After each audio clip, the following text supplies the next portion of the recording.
नमस्कार, PTC news देख रहे सभी दर्शकों का स्वागत। मैं हूं आपके साथ अतुल वर्मा, लेकर हाजिर हूं प्रदेश की तमाम खबरों का हाल। बुलेटिन की शुरुआत करेंगे, लेकिन सबसे पहले एक नजर हेडलाइंस पर। मुख्यमंत्री नायब सैनी ने प्रदेशवासियों को दी दिवाली की शुभकामनाएं। सरदार वल्लभ भाई पटेल की जयंती पर आयोजित होने वाले राष्ट्रीय एकता परेड पर भी बोले। विधानसभा चुनाव में कांग्रेस द्वारा लगाए गए धांधली के आरोपों को चुनाव आयोग ने किया खारिज। चुनाव आयोग ने कांग्रेस के सभी आरोपों को बताया निराधार। करनाल के जीटी रोड पर ढाबे के पास दर्दनाक सड़क हादसे में 2 युवकों की मौत। तेज रफ्तार ट्रक ने कार को मारी जोरदार टक्कर। ट्रक चालक पर केस दर्ज। जींद एसपी पर महिला पुलिसकर्मियों से कथित यौन उत्पीड़न मामले में एसपी ने महिला आयोग की चेयरपर्सन से मुलाकात कर रखा पक्ष। कहा, रची जा रही है बड़ी साजिश। और नूंह में किसानों की फसल बुआई के मुद्दे को लेकर कांग्रेस विधायक आफताब अहमद एक्शन मोड में। सीएम से मुलाकात के बाद संबंधित अधिकारियों के साथ की मीटिंग।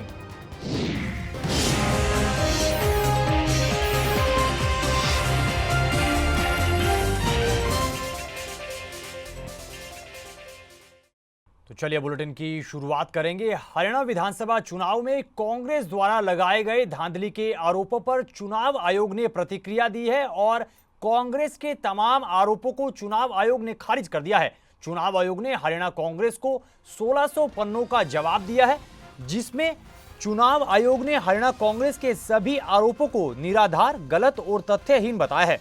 वहीं चुनाव आयोग ने कांग्रेस और बाकी पार्टियों को चेतावनी देते हुए कहा है कि वोटिंग और काउंटिंग जैसे संवेदनशील मुद्दों पर बेबुनियाद और शिकायतें ना करें और गैर जिम्मेदाराना बयानों से माहौल ना बिगाड़ें। चुनाव आयोग ने पिछले साल का हवाला देते हुए कांग्रेस को नसीहत दी है। इस दौरान चुनाव आयोग ने आरोप लगाने और बिना सबूत के चुनावी प्रक्रिया पर हमला करने से बचने की भी नसीहत दी है। करनाल के नीलोखेड़ी में जीटी रोड पर एक ढाबे के पास दर्दनाक सड़क हादसे में 2 युवकों की मौत की खबर है। जानकारी के मुताबिक तेज रफ्तार ट्रक ने कार को जोरदार टक्कर मारी, जिसके बाद कार का संतुलन बिगड़ा और कार डिवाइडर से टकराकर दूसरी तरफ से आ रहे कैंटर से जा भिड़ी, जिसमें कार सवार 2 युवकों की मौत हो गई। बताया जा रहा है कि दोनों युवक कुरुक्षेत्र के कुबेर नगर से खाना खाने के लिए अपनी गाड़ी लेकर निकले थे, लेकिन तभी रास्ते में यह दर्दनाक सड़क हादसा हो गया, जिसमें दोनों युवकों की जान चली गई। कुरुक्षेत्र से खाना खाने आए हैं, ये नहीं मालूम है हमें। बस अपना मैं तो मामा हूँ ना लड़के का, तो हमें तो अभी 12 साढ़े 12 बजे मालूम पड़ा है कि भी ऐसा ऐसा एक्सीडेंट हो गया है। तो हम सबसे पहले बुटवाना थाने के अंदर आए, तो वहाँ पे उन्होंने FRI वगैरह अभी काट रहे हैं। अब देखते हैं, कहते तो हैं भाई अभी हम वो कर देते हैं। अच्छा भाई अपना पोस्टमार्टम कर देते हैं। क्या बताया अभी हादसा कैसे हुआ ये? ऐसा सर, ऐसा डिवाइडर पार करके ओवर स्पीड की वजह से ही बता रहे हैं वो तो। दोनों दोस्त थे आप? हाँ जी, दोनों दोस्त थे सर। कहाँ के दोनों, कहाँ के रहने वाले हैं? ऐसा सर, एक तो 5 सेक्टर का है और एक कुरुक्षेत्र का है, बिशनगढ़ का। ये नहीं पता है किस लिए निकले थे? नहीं, ये नहीं, सुबह 3 बजे के निकले। अच्छा, सुबह की बात है। हाँ जी, सुबह 3 बजे। क्या नाम है दोनों, कितनी उम्र है? एक का वंश है और एक का कृष्णा। तो कोई बातचीत भी हुई थी इनसे? नहीं जी, कोई बात नहीं हुई है। नहीं, कुछ नहीं बोला इन्होंने, कहाँ जा रहे हैं हमें कुछ नहीं मालूम। पढ़ते थे दोनों? हाँ जी, हाँ जी, दोनों पढ़ते थे। एक +2 में था। आपने चलते चलते गाड़ी जो है रफ्तार, हाँ जी, ओवर हो गया, मतलब हाँ जी, संतुलन खो गया गाड़ी। हाँ जी, संतुलन में जाके लगी। हाँ जी, अपोजिट में, दूसरे रॉन्ग साइड में। बताया जा रहा है कि खाना खाने आए थे कुछ? हाँ जी, पता नहीं, ये तो हमें नहीं मालूम वाला ठीक है, पता नहीं जी, उसके बारे में हमें मालूम ही नहीं है क्या ना, हमने पूछा। प्रदेश के मुख्यमंत्री नायब सिंह सैनी ने लौह पुरुष सरदार वल्लभ भाई पटेल की जयंती पर कल आयोजित होने वाले राष्ट्रीय एकता दिवस परेड को लेकर प्रतिक्रिया दी है। इस दौरान मुख्यमंत्री नायब सिंह सैनी ने बताया कि सरदार वल्लभ भाई पटेल के योगदान को कभी भी भुलाया नहीं जा सकता। उन्होंने सरदार वल्लभ भाई पटेल के योगदान का जिक्र किया और उनके जीवन पर भी प्रकाश डाला। साथ ही प्रदेशवासियों को दिवाली के पावन पर्व की शुभकामनाएं भी दी और अयोध्या में मनाई जाने वाली इस बार की खास दिवाली का जिक्र भी किया। हम सब के लिए आज बड़ा गर्व और गौरव का दिन है कि कल सरदार वल्लभ भाई पटेल की 150वीं जयंती है और पूरा देश और हमारा हरियाणा प्रदेश सरदार वल्लभ भाई पटेल को रन फॉर यूनिटी के माध्यम से एकता की दौड़ और राष्ट्रीय एकता दिवस के रूप में मना रहा है। मैं सभी को बहुत बहुत बधाई देता हूं, क्योंकि सरदार वल्लभ भाई पटेल का जो जीवन रहा है, भारत के प्रथम गृह मंत्री रहे हैं और उनके जो निर्णय थे, उनके निर्णयों का भारत के आने वाली लगातार की पीढ़ियों को उसका लाभ मिल रहा है कि उन्होंने ऐसे ऐसे निर्णय जो भारत की एकता के अंदर सटीक निर्णय दृढ़ इच्छा शक्ति से लिए हैं। मैं आज इस अवसर के ऊपर बहुत बधाई भी देता हूं। और दीपावली का पर्व है, मैं दीपावली की भी हरियाणा प्रदेश के जन जन को, पूरे प्रदेश वासियों को, पूरे देशवासियों को बहुत बहुत बधाई और शुभकामनाएं देता हूं। अंबाला में आयोजित हुई भाजपा के सदस्यता अभियान से जुड़ी मीटिंग में प्रदेश के मंत्री महिपाल ढांडा ने बतौर मुख्य अतिथि शिरकत की है। इस दौरान उन्होंने भाजपा के सदस्यता अभियान को लेकर प्रतिक्रिया दी। साथ ही कांग्रेस और कांग्रेस सांसद रणदीप सुरजेवाला के बयानों पर जमकर पलटवार भी किया। मंत्री महिपाल ढांडा ने रणदीप सुरजेवाला को ट्विटर नेता करार दिया। उन्होंने कहा कि कांग्रेस के लोगों को कुछ भी बोलने से पहले अपने गिरेबान में जरूर झांक लेना चाहिए। देखिए, वो ट्विटर नेता हैं, कहीं से भी फेक फोटो खिंचवाते हैं और भेज देते हैं। कुछ ना कुछ तो बोलेंगे, चुपचाप बैठ गए तो उनका अस्तित्व भी चला जाएगा। मगर मैं निवेदन करना चाह रहा हूं कि जो कांग्रेस के लोग बोलते हैं तो उनको झांकना भी चाहिए अपने गिरेबान के अंदर भी। हमने तो बहुत प्रयास किए हैं कि किसी भी तरह से कोई गड़बड़ी ना हो। उसके लिए तमाम प्रकार के संसाधन भी हमने स्कूलों को उपलब्ध कराए हैं, हर सेंटर पे उपलब्ध करवाए हैं कि भाई कहीं से भी कोई गड़बड़ी ना हो पाए। फिर भी अगर कहीं से कोई इस तरह की बात निकल के सामने आई है या आती है, उन सारी चीजों को समाप्त करने के लिए हम लोग कटिबद्ध हैं।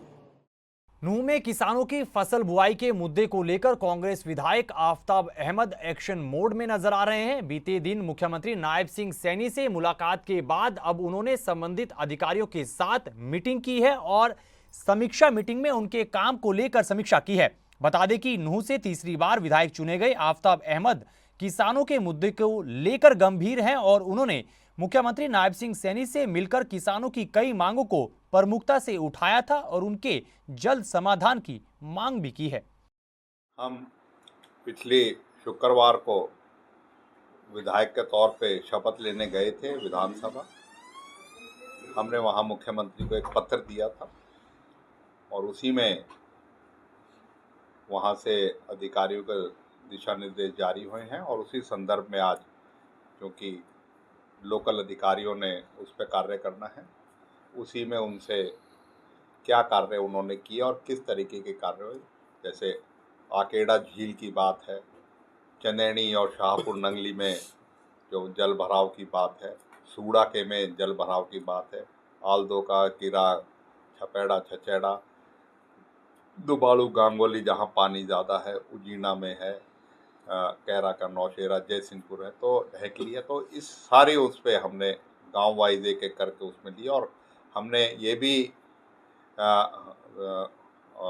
अधिकारियों का है जहाँ जहाँ भी पानी की ज़रूरत है ज़्यादा वाटर पंप लगाने की, चाहे वो आज ही लगाएं, जिससे कि 15 दिन के अंदर अंदर जहाँ भी किसानों की जो जमीन है वो बुआई लायक हो जाए। जींद एसपी पर लगे महिला पुलिसकर्मियों से कथित यौन उत्पीड़न के मामले को लेकर आज एसपी सुमित कुमार ने महिला आयोग की चेयरपर्सन रेणु भाटिया से मुलाकात कर पूरे मामले पर अपना पक्ष रखा है।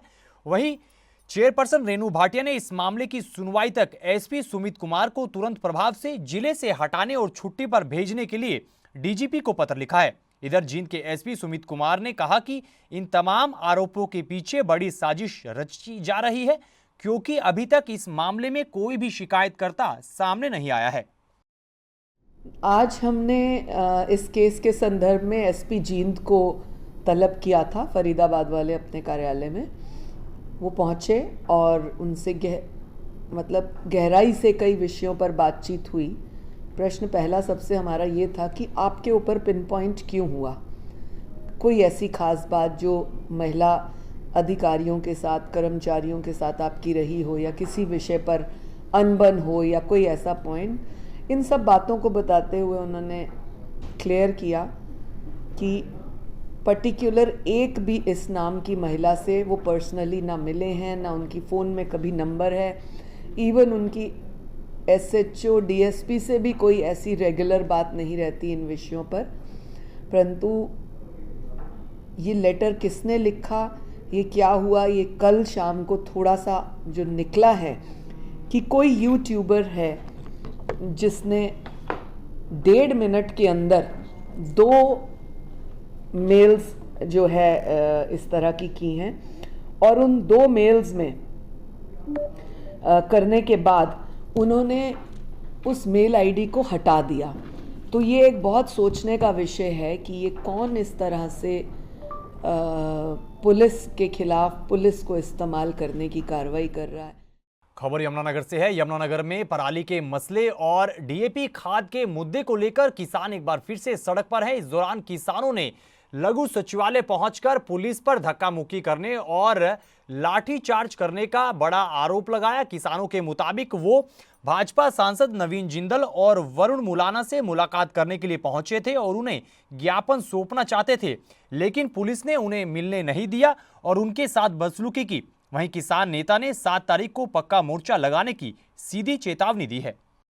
यहाँ के जो SDM साहब हैं उन्होंने हमारे को कहा भी 7 किसान रह जाओ, बाकी अपने घर चले जाओ। हमने सभी किसानों को SDM के कहने से घर भेज दिया, लेकिन हमारे 7 किसानों को अंदर बैठाकर फिर भी हमारे को मिलने नहीं दिया। तो हमारे यहाँ किसान जब अंदर अपना हमने जो हमारे संयुक्त मोर्चा के नेता हमने फैसला किया था, भाई अपना अगर ये हमारा ज्ञापन नहीं लेना चाहते तो अपना ज्ञापन हम DC कार्यालय पर चिपका के बड़े घर चले जाएंगे। लेकिन उन्होंने पुलिस की गुंडागर्दी ने हमारे किसानों पर, चंद किसानों पर, बाकी किसानों को घर भेज के लाठीचार्ज किया है और ये बिल्कुल बर्दाश्त नहीं होगा।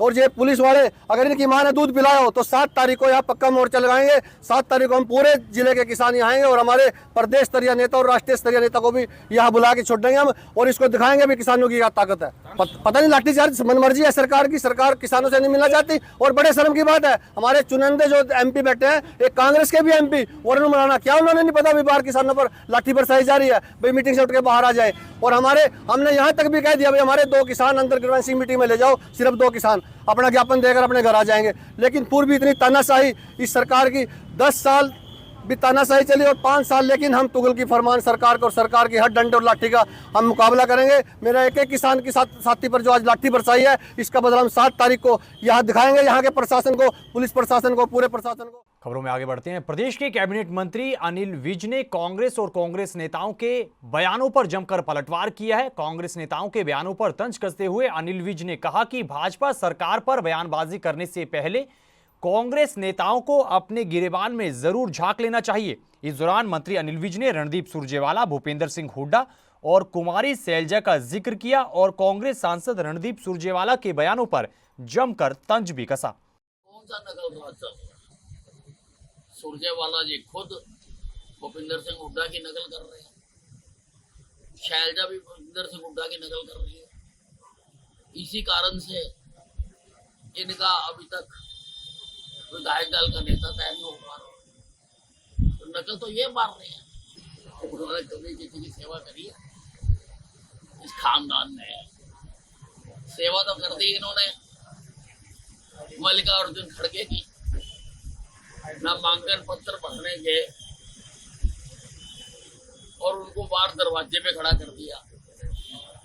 अंदर सिर्फ गांधी परिवार था। कुरुक्षेत्र के पिहोवा में स्थित डेरा सिद्ध बाबा गरीबनाथ के मठ में आयोजित कार्यक्रम में यूपी के CM योगी आदित्यनाथ ने बतौर मुख्य अतिथि शिरकत की है। इस दौरान उन्होंने कई मुद्दों को लेकर जिक्र किया। योगी आदित्यनाथ ने प्रदेश में डबल इंजन की भाजपा सरकार को एक बार फिर से चुनने के लिए हरियाणा वासियों का आभार व्यक्त किया और उन्हें दिवाली की शुभकामनाएं दी। साथ ही प्रयागराज महाकुंभ में आने का निमंत्रण भी दिया। उन्होंने कहा कि सनातन धर्म का सबसे बड़ा आयोजन प्रयागराज महाकुंभ पिछले सभी कुंभों से ज्यादा विराट और भव्य होगा। इस दौरान CM योगी ने PM मोदी और मुख्यमंत्री नायब सैनी के नेतृत्व का जिक्र भी किया। यहाँ शीश नवा करके आज मुझे आप सब से मिल करके बहुत अच्छा लगा। यहाँ पे पीर जी थे जब गणेश नाथ जी महाराज, उस समय मेरी आने की इच्छा थी।